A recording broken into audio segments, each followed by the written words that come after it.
spectacular interview indeed. Now, joining me now to discuss this is Conservative Home's Deputy Editor, Henry Hill. Henry, good evening. Good evening.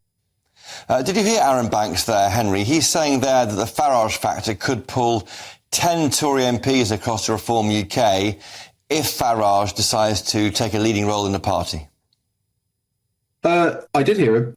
We've heard this before, of course. When Nigel Farage was leader of UKIP, there was constant talk of defections, and they got 2 in the end. The rest of them never materialised. Nigel Farage is very good at sort of playing footsie with the Conservative Party and constantly encouraging speculation about defections. I think because he realises that his party, whichever party it is usually most effective when it's spooking the Conservatives into doing something.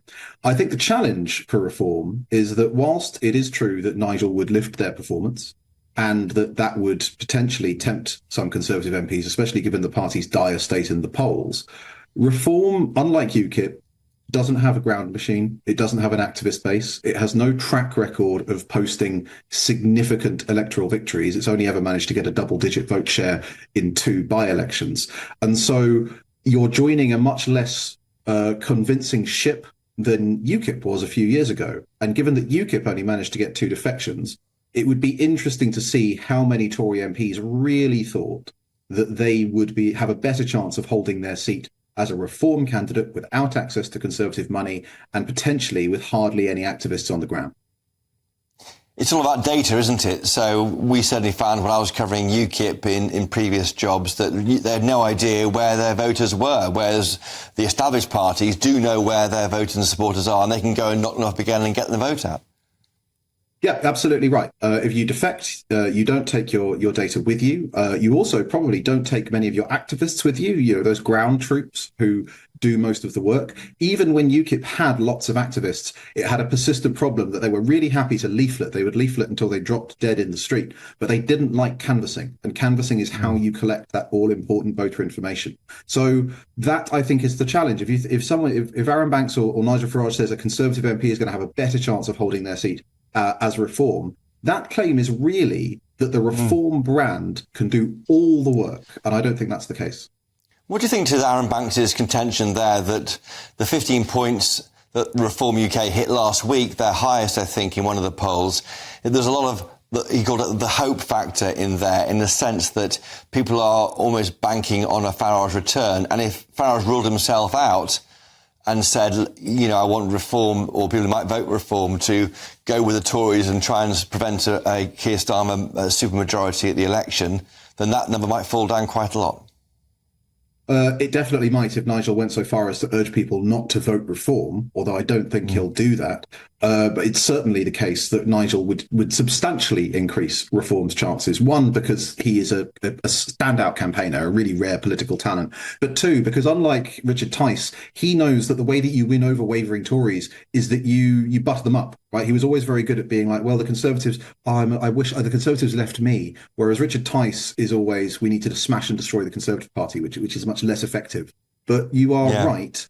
If Farage actively anti-endorsed Reform and endorsed the Conservatives, I don't think that would do him any favours, but it certainly wouldn't do Reform any favours. Or even if he just said, I'm not going to do it, I'm going to fight for Trump this year.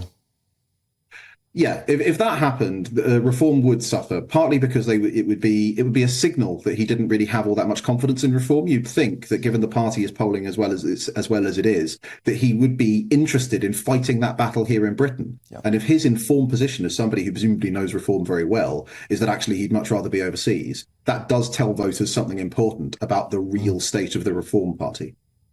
And away from the Tory Reform UK psychodrama, the other parties, Labour, are rubbing their hands, aren't they? Yeah, absolutely. The Tories are in a really invidious position now because they are losing votes to Reform, but they're also losing votes to the Liberal Democrats and to Labour. And of course, the problem is that those parties are the ones that will probably actually take Tory seats. So the CCHQ constantly needs to think, if it tacks to the right to try and box out Reform UK on this or that issue, is it going to save more votes and in the right places than it is going to potentially lose to moderate or wavering Conservative MPs in the South, in the Midlands, in North Wales and other key battlegrounds? Do you think that the media, everyone is obsessing too much about Farage, that he's got an overblown importance now in the political debate?